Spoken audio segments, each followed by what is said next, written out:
Hello and welcome back to another episode of Beyond the To-Do List. I am your host, Eric Fisher, and this is the show where I talk to the people behind the productivity. This week, I am thrilled to bring a conversation that, as you listen to this, you will see I got wrapped up into. I got to talk with Dane Jenson.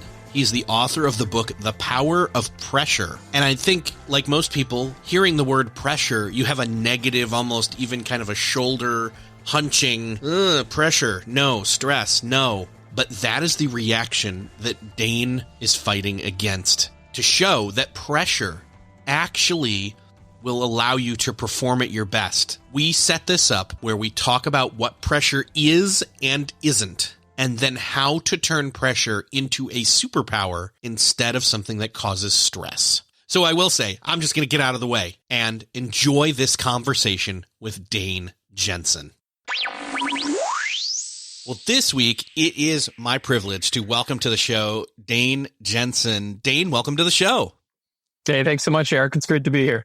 So I get a lot of pitches for podcast guests, and obviously you made it through because you're here.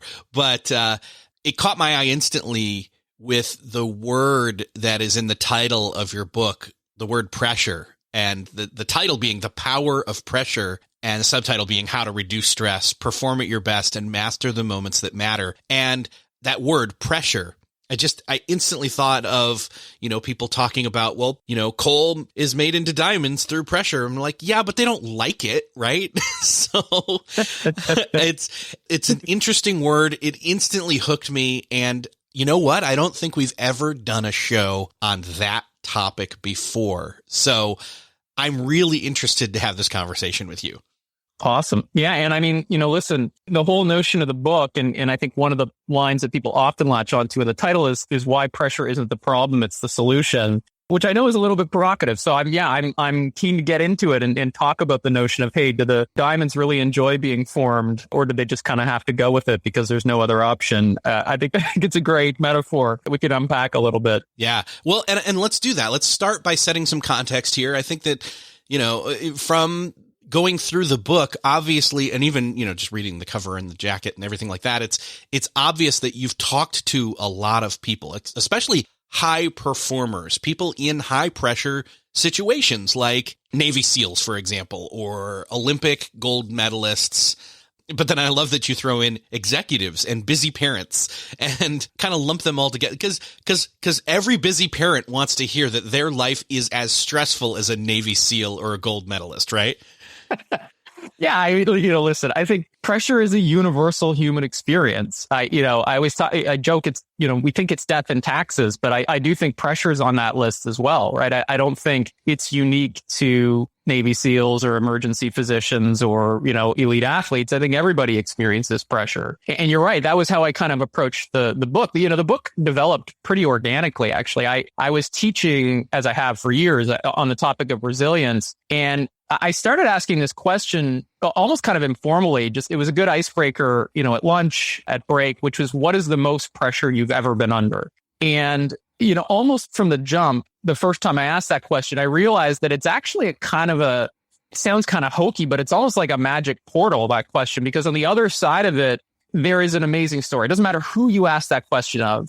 There's an amazing story on the other side of it. And I think because pressure is a universal human experience, one of the things that I've learned once I started asking that with a lot more discipline and asking, follow-up questions around what made it high pressure. What did you do? Did that help? Did it hurt? What did other people do? Did that help? Did that hurt? I came to this conclusion that everybody experiences pressure. The pressure they experience spans the vast range of human experience, from the Olympic Games to, caring for children and aging parents at the same time. And amidst that vast human experience, actually, there are a few patterns in there. And it's the patterns that I'm interested in, right? What can we learn? Yes, it's very different how pressure manifests depending on your life. But actually, there's some stuff that's pretty common that we can all learn and use. So if I hear you right, you're saying that pressure itself is a universal experience.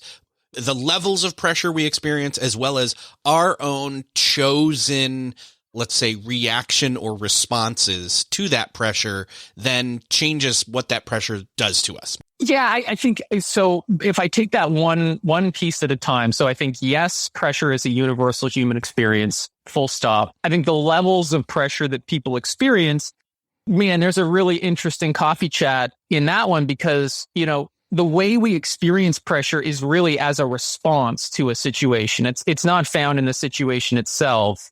Two people can be in the exact same situation and one person's excited and the other person's terrified. It's the response that really dictates the level to which I feel pressure. And so I think you could argue that different people do feel different levels of pressure depending on a variety of factors, but how they kind of react to it. And that's the piece that's most important. Right, is once we get to that place where we're like, oh, the pressure's not out there, the pressure's in here, and we can start to recognize that our ability to change the way we relate to the situations we find ourselves in is really where people start to make progress. That's not to say that there aren't certain situations that are more likely to create the internal experience of pressure. And in fact, that was one of the first kind of patterns that started to emerge was, it's actually relatively predictable what will create pressure for people. Because pressure is really a function of three things. There have to be, some combination of three things in the environment for people to experience pressure. The first one is importance. So if the outcome of a situation doesn't matter to me, I'm not going to feel any pressure, right? Something has to be important. I have to tag it as important in order for it to start to create pressure. But the second thing that has to be there is uncertainty, because no matter how important something is, if the outcome is completely certain, I'm not going to really experience pressure. It is that combination of, hey, this really matters to me, and I don't know how it's going to turn out. It starts the internal experience of pressure. And then I think the third piece that acts as a bit of a force multiplier on that is volume. Just the sheer volume of tasks, of decisions, of distractions that, surround and multiply are important on certain situations. And so when I talk about patterns, I think that was kind of the first pattern that sort of emerged out of the mist was, hey, it looks very different if you are standing on the start line of an Olympic race versus your pressure comes from, I don't know. I had one guy say he swam too far from shore in the ocean and he realized he wasn't going to be able to get back because the tide was going out, right? Very different situations, both characterized by high levels of importance and high levels of uncertainty, right? So those are the kind of patterns that I think are really interesting to explore. Well, I think what I found interesting is you use the word volume there as the third point there. And, most people, since we're listening to something right now, they think of the amount of loudness. And I think you meant actually the amount in general, like just the total amount, volume, like as in like filling up a glass, the volume filled. And I think that those two uses of the word are similar. So, for example, it may be that something may have little importance, that the certainty is pretty much there, but I have a wide or deep or both volume, like I'm overloaded, in other words, of tasks, and that all of those tasks cumulatively take on a larger volume and then loudness volume of noise going on in my head, my brain, my mental RAM, in other words, is overloaded. And that then can be something that can be another indicator of pressure. Yeah, I think, the way that I kind of think about it, in the book, I talk about the pressure equation, which is what we just kind of walked through, pressure equals importance times uncertainty times volume. And I think the multiplication signs between those three are really important because, as you point out, there is pressure that comes from like one highly important, highly uncertain thing. And that is the pressure of the Olympic final. That's also the pressure of, the job interview, the sales pitch, the exam. I talk about these as peak pressure moments, and they really are just kind of like violent collisions of importance and uncertainty. And they come, they happen, and then they're done. And, you may experience joy after these moments. You may experience regret and angst after these situations, depending on how they've gone, but you're not feeling pressure anymore, right? They're done. The importance and the uncertainty is over. It's resolved. There's another type of pressure, which is the one that you're talking about, which is, maybe the independent items are not highly important, highly uncertain, but there's a ton of them, right? There's just a ton of tasks that we have to get done. There's a lot of decisions that have to be made, usually with a little bit of uncertainty or imperfect information. And it's just that sheer accumulation of the amount of tasks, the amount of decisions. And then to your point around the hum of volume, the amount of distractions that are pulling us away from the more important, uncertain stuff, that is what creates pressure over the long haul, right? It's not as acute. It's not like this violent collision of importance, uncertainty. It's more about a steady hum, a huge volume of stuff that on its own might not be critical, but put together becomes overwhelming.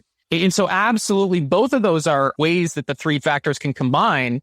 And I think what's been really interesting is actually the stuff it takes to perform really well in the first type of situation, that acute kind of peak pressure moment, actually is very different than the stuff that is helpful in the long haul of kind of volume and churn and grind. They're very different skill sets. So I talk about this notion of being pressure ambidextrous, that actually being good at pressure isn't one skill, it's actually two. It's two very different skills for peak pressure versus the grind. Yes. And I'm very interested in that. And in fact, I think then one of the key things, especially, is when you're not organized, when you're overloaded, when you're overwhelmed by the sheer volume, is when you can lose perspective. And then something that might have been certain will become uncertain, even though nothing's changed factually. And even in fact, it may be unimportant, but it now may seem important. And again, nothing changed factually, but it's your perspective that has changed. Could not agree more. I think you're bang on. Okay.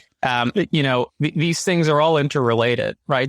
As the internal experience of pressure unfolds, and again, that can come from importance, from uncertainty, from volume. It can kind of start anywhere. So if I feel overwhelmed by the volume of things that I have to tackle, all of a sudden they do start to become uncertain. Like I just don't know if I've got enough time to get these things done. It's not because it's a lottery ticket or, it's not inherent uncertainty, but the outcome is now in jeopardy because I'm looking at my list, I'm looking at my calendar, and I'm going like, I don't know if I'm going to be ready for that on Thursday, or I don't know, I'm going to be able to get that done by Monday. Okay, now we have some uncertainty in the mix. And as that starts to multiply, what happens to us internally, and this is hardwired, like you can't contravene this really, is as pressure rises, as we get more activated as human beings, our attentional focus starts to narrow. And by that, I mean, we start to kind of go into a little bit of an attentional tunnel. And we are able to absorb less and less information. And this is, part of the body's sympathetic nervous system. The job of the sympathetic nervous system is to ready us to handle high pressure situations. Unfortunately, it's not a particularly finely tuned mechanism. Dr. Herbert Benson at Harvard showed decades ago that, this system that originally evolved to handle kind of acute physical threats like the proverbial saber-toothed tiger, it actually responds in a similar way to what we just talked about, right? Just a lot of volume, a lot of input. And so the idea behind this was that your attention would get laser focused in on this thing that was like a mortal threat to you, and all of the other information would get filtered out so that you were 100% single task focused on this thing that you had to either, punch in the face or run away from really fast. The challenge to your point is, when that comes from volume, the uncertainty starts to add to the mix. As your attention gets narrower and narrower, it actually becomes hard to see beyond the walls of the one thing that you are paying attention to in that moment. And so the stuff that's outside of those walls of attention, it just kind of looms in the periphery, and it starts to create ancillary pressure, because now we don't only have the pressure of the thing we're focused on, we also have this perpetual feeling like there's other stuff that we can't remember or is outside of our attentional field that we're not taking care of. So, there can absolutely be this vicious cycle that we get into that's kind of mutually reinforcing. I love what you just said, because this goes back to something that we talk about. Honestly, we've talked for years on this show about this, and this is a great way to put it. Let me see if I can tie this all together real quick. That it's great to have these ultra focused moments where you are blocking out all distractions.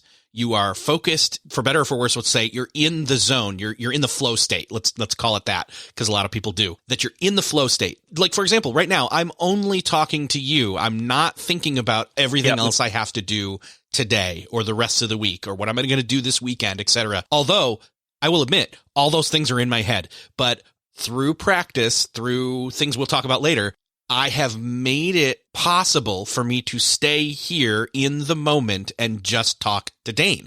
However, I can only do that if I have some sort of organized handle on those other things, the possible things, the things that I've already identified and named and marked down time for and what the next step is and all those kind of good, productivity type stuff settings in a task manager or a project manager, except on a calendar, all of those different tools working together to keep me organized, on track, on task, and actually checking things off to completion.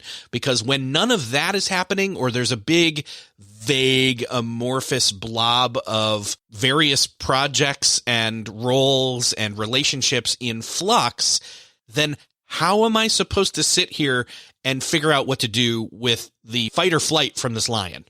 Yeah, well, and I think you've hit on something, Eric, which is, there's a difference between productive focus and unproductive focus. And I think, productive focus is kind of focus that's imbued with a sense of consciousness and free will. Like I am choosing where to focus my attention, and I am conscious of, where I am focusing it for maximum effort. And I have strategies that I'm using to accomplish that. I'm tuning out, maybe I'm on airplane mode and I've, put my do not disturb and all that kind of good stuff. Then there is the other kind of focus, which is focus that is kind of visited upon you because of our physiological responses to pressure. But we don't get a choice. It's like we get thrown and our attention narrows, and all of a sudden our body's made a choice that like, I'm only going to focus on this because I can't pay attention to all that other stuff. It's just too overwhelming. And over the long haul of a life, we see this in a number of different ways, right? Like this is the hard driving exec going through their 30s who all of a sudden has a heart attack and in the hospital goes, holy crap, I was so laser focused on the job that I actually couldn't see what was going on with my health or my relationships or my family. And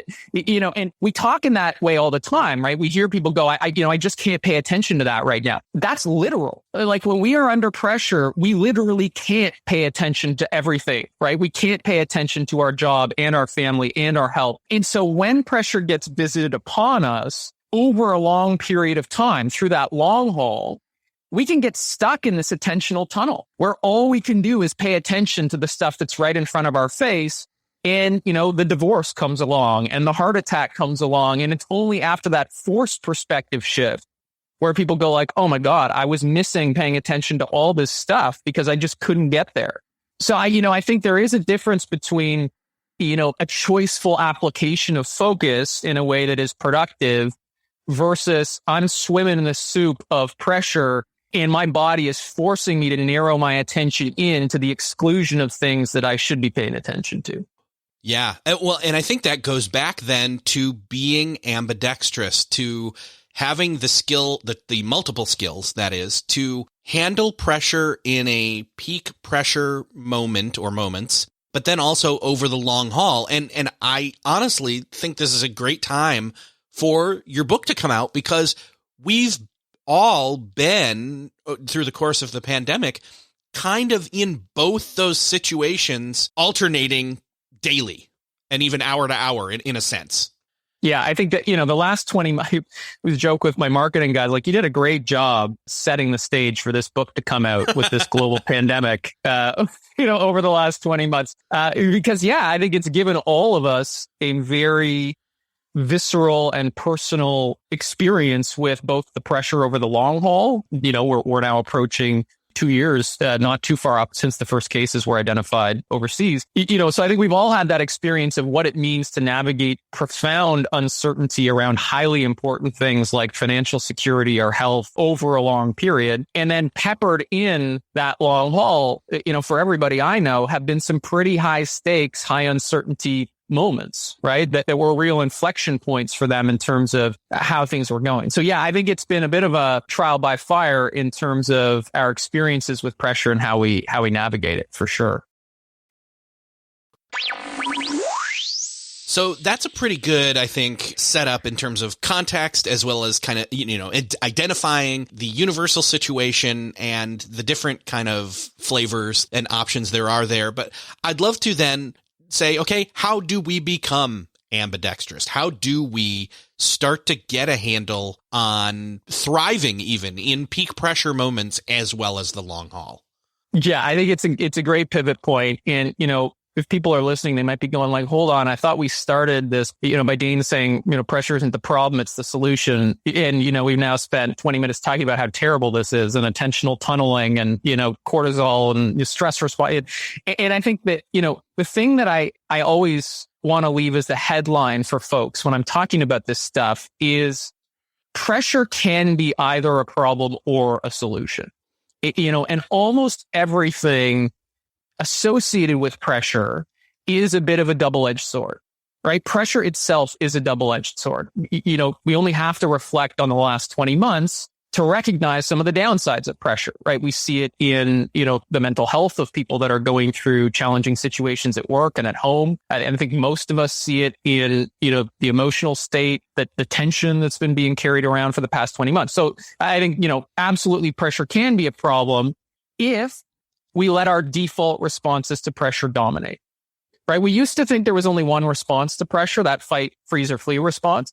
What we now actually know is that the body is equipped with a bit of a repertoire of stress responses. There are, a bunch of different responses that pressure can evoke in the body. And if we are conscious about it, we get to kind of choose a little bit, how do we want to respond? And the reason we talk about pressure as the solution is because really at the end of the day, pressure is energy. Like pressure is just a form of energy. And I mean that as it's chemical energy. Like your body goes into an energized state when it experiences pressure. You get adrenaline, you get cortisol. These are things that bring your energy level up in your body. We feel it cognitively, physically, emotionally when we're under pressure. And so if we can actually channel that energy productively, it can be an assist, right? I mean, where do more world records get set than anywhere else in the world of sport? They get set at the Olympics. Why? Because there's pressure. Right? Those records don't fall without pressure. It's the pressure that actually gives people the energy to do something that they haven't done before. And so when we talk about this ability to use pressure productively, I am not talking about making pressure enjoyable. I think that's a really important thing for people to kind of get to first, is there is no magic switch. There is no secret recipe for, I'm not just going to like survive this. I'm going to love it. Like it's going to be awesome. I'm going to, you talk to an Olympic athlete in the 20 minutes before an Olympic final, the vast majority of them are going like, how do I get out of here? Why did I decide to do this? Why do I put myself through this? Oh my God, this feels horrible. Those are the kind of things that people think when they're under immense pressure. And it's that ability to recognize that yes, it might feel difficult. Yes, it might feel uncomfortable. And there's a real ally there. Right? There is an ally in that energy that underlines pressure. And so our ability to start to use it productively can be a real tailwind as we go through periods like we've been through. And then that really goes back to how we relate to importance, uncertainty, and volume, which is what we can start to get into a bit if you're up for it, because those are really the three toggles for action. Yeah, I'm definitely interested in that. I couldn't help but think of my default mindset, or let me put it better this way. My physical reaction to pressure, every single time I've got to go out on stage and speak, small or large scale, I always have to use the bathroom. And I don't have to go, but I have to go. Like that is just constant. And I've noticed it over 25 plus years now or more, that every single time, that's just where my mind and body goes to. And so, I'll do that. I'll take care of it. But the feeling, the thought, the state of that doesn't go away until I then step out onto the stage. Then it goes away. Then I'm in the moment. Yep. So, yeah. Well, and I think certainly for peak pressure moments, like a big stage, it's the anticipation that is where the real pressure management needs to occur, right? Most folks, when they're in the performance, that's where it is much easier to be task focused. It's much easier to approach a state of flow. We don't always get there every time, but it is easier to be in the moment. Jeremiah Brown, an Olympic rower, his phrase is waiting is a disease. It's the wait. It's the lead up in which the tools of managing pressure really matter in those peak pressure moments, because that, of course, determines, what's the state that you're going to be in, when you have to start the performance. And I think your example is actually a great one in that there are many different ways you could label that physiological response, right? You could try to push it away and go, yeah, you know what? I don't really need to do this. I'm going to, and as Carl Jung said 100 years ago, what we resist persists, right? It's likely to then just become more of a thought loop. Like, well, but I think I do. What if I really, what if this goes wrong? Then we start to get into all those situations. And the other thing is, how are you framing those physical sensations, right? When this stuff starts to arise in your body, whether it's elevated heart rate, sweating hands, hair standing up on your arms, rapid breathing, if you go, oh my God, I'm about to choke, you're going to have a very different outcome in the performance than if you go, okay, I'm getting really excited about this, right? It might be exactly the same internal feeling, exactly the same physiological responses. When we choose to frame them a little bit differently, when we anticipate them, and that's what's happened to you over 20 to 25 years, is it doesn't throw you, right? It's like, okay, this is what happens as pressure approaches. I should expect this. This is normal. This is a part of the performance equation. Then we can start to use it more productively, right? It's the layer of interpretation that we put on top of our physiological symptoms. That's the stuff that starts to throw us a little bit and trigger some of the negative feedback loops. Yeah. Well, and I want to jump into the toggles, but one more thing, you saying that just made me realize something, and you can correct me if I'm wrong here and add to this or jump on it or whatever. So to go back to the having to use the bathroom situation. So over time, one, recognizing that that's my unconscious response to the peak performance / pressure situation. That's what I do. That's what happens. It's not my choice. It kind of happens. But that I will then go and change the facts of that by not having to go anymore, because I just go and then I'm done. No, you don't have to go anymore. You've already done it. So I changed the facts a little bit, but that doesn't make that feeling go away. And this is just in the moment realization. I'm wondering if part of me physically is like, oh no, the worst thing that could happen right now is for you to go out on that stage and pee your pants, right? You are capping your downside uncertainty, right? Yes. That's what you're doing there. Yeah. Absolutely. Absolutely. That's where I'm coming from here on this. But yeah, let's jump into the toggles a little bit, unless you have any more insight on that. No, I think that's great. Let's go for it. Okay. So again, the toggles are for the pressure equation. Let's accurately describe it. Like we said before, importance, uncertainty, and volume. So let's take these one at a time. So let's start with importance. So the headline on all three of these is, just like pressure itself, they are all kind of double agents. They are all simultaneously helpful and potentially not helpful. And so importance is a great example of this. I talked about it at the jump that, we don't feel pressure if there isn't importance, if the outcome doesn't matter to us in some way. And that's a good thing, right? It means if I'm experiencing pressure, I must be doing something that's important to me, which is good, right? We want to live meaningful lives where we're in important situations. And so when you look at importance, how we relate to importance over the long haul, the grind that we've talked about, is almost diametrically opposed to how we want to relate to it in peak pressure moments, right? Because when we're going through the grind, our number one job with importance is to bring it as close as we can. Maintaining energy and motivation through the grind requires a clear line of sight from what I'm doing to the question, why am I doing this, right? What matters to me about going through this? Why is it worth it to go through this? How is this meaningful in some way to me? And so when we're going through the grind, we got to really consciously start to connect what we're doing to importance, because when importance is elusive, that's when pressure starts to feel hollow over the long haul. It starts to feel just meaningless, like we're just carrying a burden for no reason.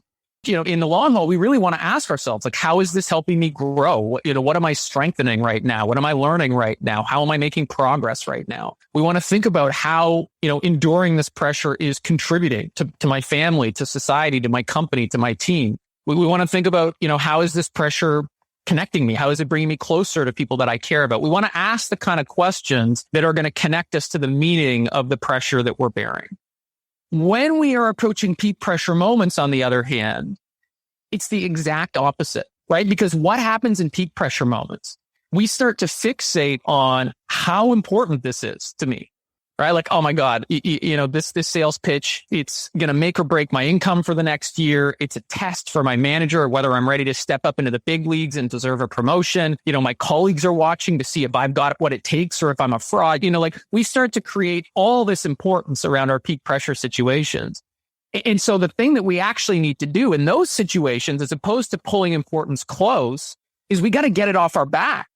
Right? We actually have to try to push it away a little bit, by thinking about, okay, what's not at stake here? Like, what are the really important things in my life that are not going to change regardless of the outcome of this situation? And so there is this kind of toggle in importance, which is, we talked about the difference between preparation or anticipation versus performance. During the preparation phase, during the long haul leading up to, call it a big sales call, I actually want to be thinking about why this matters to me, because that's going to give me the energy to do the prep work that I need to do, right? That's the energy to prepare. When I'm walking into the room with the client, I got to flip completely and think about the fact that regardless of how this goes, at the end of the day, I'm going to go home to my house with my family, a cold beer, a nice dinner, and I'm going to be the same person I was an hour ago.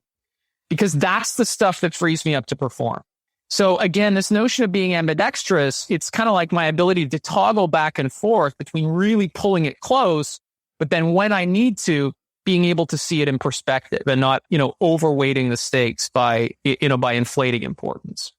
Oh, I love this. It does, in a sense, it's a mental shift. You're talking about literally toggling and flipping, and it's a shift between macro to micro and back again. Like I was talking about earlier with the macro level of all the different things in the world that I've got to do, and they're all in the right place. And yet micro, because where I am right now is what I'm focusing in on. And yet in that situation, as you're walking into it, that is, you're thinking, okay, I do care about this. This is important. But at the end of the day, my performance, if it doesn't work out, isn't going to end me. Exactly. And I think, it's this tension of I have to see what I'm doing is important. Like what I don't want people doing is just discounting, trying to be really sort of blasé and, the detachment of, hey, you know what, if we get it, we get it. If we don't, no big deal. That's not what we're going for here. It is this balance of seeing what I do is important while at the same time not being overwhelmed by what's at stake.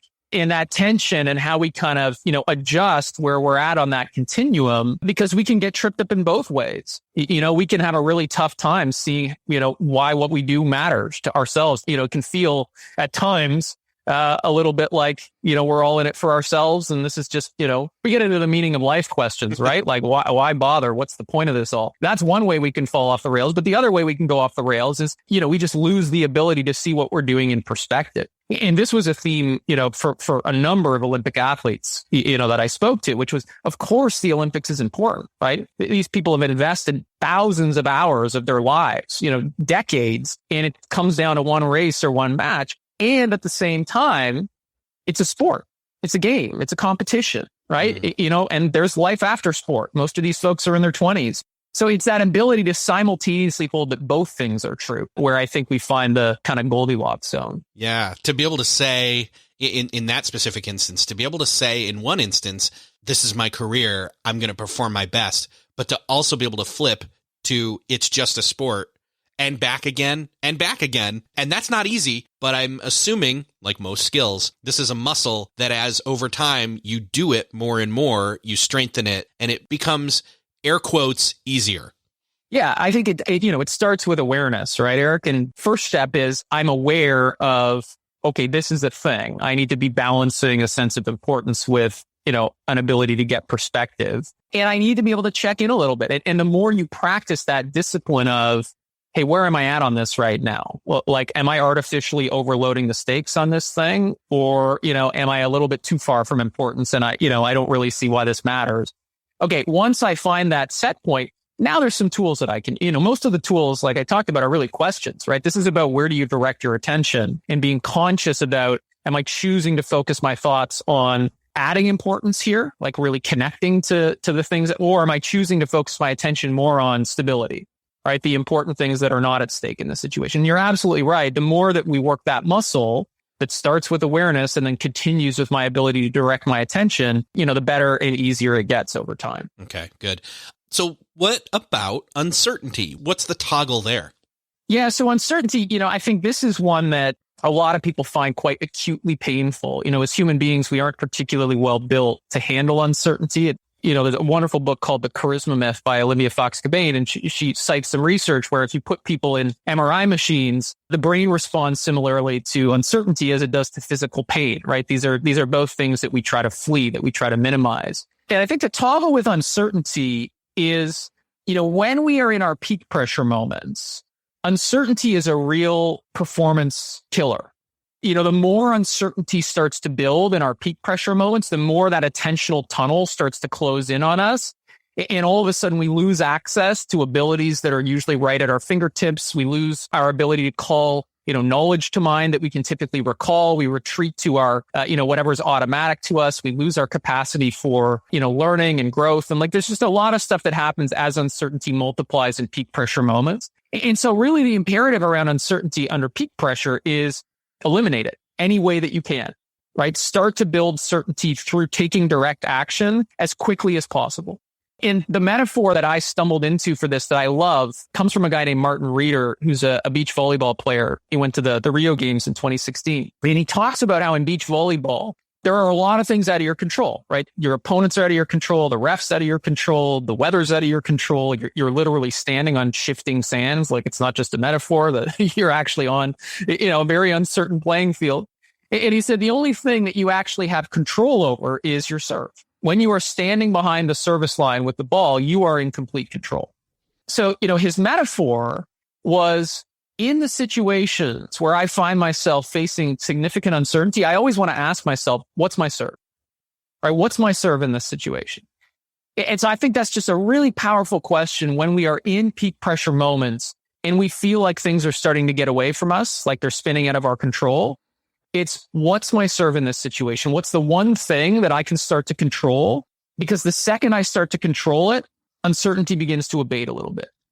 And this might be a very practical thing, but it also could be something like, my breathing, right? It's something always within my control, because the second I start to get my physiology under control, I start to build certainty. The second my heart rate starts to normalize, my respiration rate starts to normalize. So that's one serve. Certainly in sport, what do they turn to? Routine, right? When everything else is out of your control, when the refereeing's not going your way, when your opponent's playing the game of their life, let's say you're in a tennis match, what do players do? They have a routine that they execute before every single time that they, step up to the line in a point.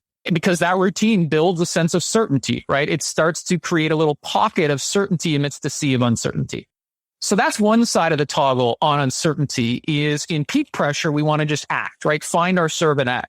Now, over the long haul, direct action, which is so helpful in peak pressure moments, like find, control, and act, because it's so helpful in peak pressure moments, often it becomes kind of a default mode for high performers. And actually, that default mode of act, that's what becomes profoundly unhelpful over the long haul, right? Because over the long haul, if we try to take direct action on all the uncertainty in our lives, we are going to burn out. There's a bunch of uncertainty that we cannot tame. And if we try to act on all of it, it actually just feeds a sense of helplessness. And so the corollary to finding your serve and taking direct action in your peak pressure moments is we got to get to a place where we can embrace the inevitable uncertainty over the long haul. And that, from my perspective, really starts with this ability to come to terms with the fact that we cannot control the future, but at the same time, get ourselves to a place where we fervently believe that things will work out as they should in the end. That's what allows us to embrace uncertainty, right? Having that belief that at the end of the day, things will work out as they should. That's what frees me up from, manically trying to control all the uncertainty over the long haul. So that's kind of the toggle there, is this ability to act, take direct action, find your serve, and get to a place where you can embrace the uncertainty that cannot be tamed. And that actually speaks to, again, going back to the productivity realm with the uncertainty factor here. A lot of people, that's when they get into that, okay, just act. It's responding to every single Slack message or email or call or social message, etc., as it comes at them, because that satiates to a point, but isn't sustainable and is definitely not productive and not helpful. I mean, you may be knocking things out left and right, but again, you're not really gaining any true traction. And instead, it's that, okay, segmented, focused blocks of time for specific things, moving them to ideally completion of a certain step or completion altogether. That helps. But even outside of the actual working, taking rest, breaks, interval breaks, evening breaks, rituals, routines, as well as weekends or mornings and evenings, all of those sustained breaks where you're not constantly working and you're seeing that, oh, I'm not swatting flies left and right to maintain my certainty. Wait, things aren't falling apart. And that does bleed into what you were talking about where, oh no, things are going to work out. Yeah, I think you're right. And actually, a lot of what you're talking about here, I think also loads onto the third piece, the volume piece, big time, because when people experience pressure from volume, which I think you just very memorably described as swatting flies, I think that's a great metaphor. Often when it's volume, just the sheer amount of stuff that we have to do that's creating pressure for people, I do think, the default tool in the toolkit that people reach for is time management. They go, okay, I got all this stuff to do. I need to get more efficient at doing this stuff, which is logical. The problem is time management is a trap. It's a trap, right? Like at the end of the day, what happens to people who get more efficient at swatting flies, who become more efficient with their time? Do they get more volume or less volume? They get more volume, right? The more efficient I get, the more volume I'm going to accrue. It's like digging a hole at the beach, right? The bigger the hole I dig, the more water is going to rush in to fill it. If you free up an hour on your calendar in most large organizations, within about 20 minutes, you're going to get a calendar invite. It's like, hey, I see you got a free hour tomorrow at 1. We got this project that I'd love you to join the kickoff for, right? Like, boom. And so, time management, listen, is a wonderful tool. It's an important tool. It's a vital productivity tool. And it's not the solution to pressure, right? It's a productivity strategy. It's a great productivity strategy. It doesn't alleviate pressure. It just creates more room for additional volume. And so I think to your point, where we go with volume is, twofold. The first is if we are going to live a busy, high performing life, we do have to invest in the physical platform to handle volume, right? There's just a raw sort of how much capacity do I have as a human being for volume? And that really is, sleep, nutrition, movement. It's the basics of, how much energy am I carrying into the day? And therefore, what is my kind of physical capacity? The flip side to that is my ability to be ruthless in pruning the root causes of volume, which are the tasks that I take on, the decisions that I need to make, and the distractions that I permit that pull me away from that stuff. And those are the three real action areas when it comes to volume, is my ability to act on tasks, my ability to limit decisions, and my ability to the extent possible, insulate myself from distraction. Ugh. I don't know where else to go here, to be honest. Like you're tying it because this is exactly what we talk about on the show. So I feel like I need to list out like, here's 3 more episodes to jump in on all these toggles that reinforce what you're saying. And so this is a great place, I think, to press pause and say, I mean, from what I'm taking away here, it has a lot to do with, like usual, learning what the skill is and then strengthening it over time. Mm-hmm. It's macro and micro thinking. And let's see what else. It's definitely knowing how to say no and place boundaries. And let's see what else. You jump in here too. I'm going to keep thinking, but my brain is going many different places. Yeah, where I think one of the things that is so central to this from my perspective is, and I think this gets at your macro versus micro point. So much of pressure is attentional control.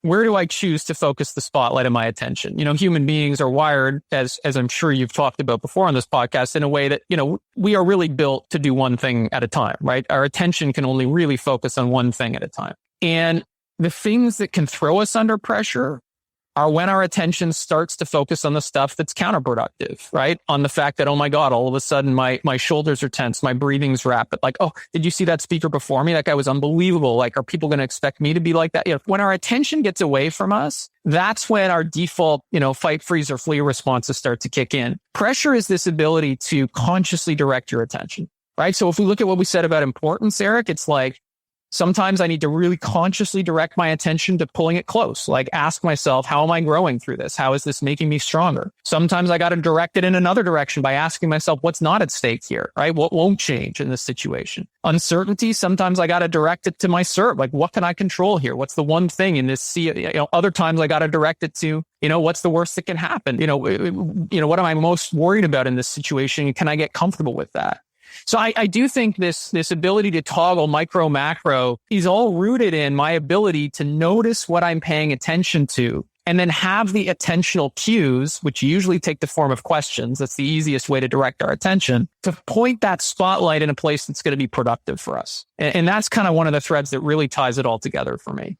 Certainly. Honestly, I think everybody needs to grab the book. I don't always say that.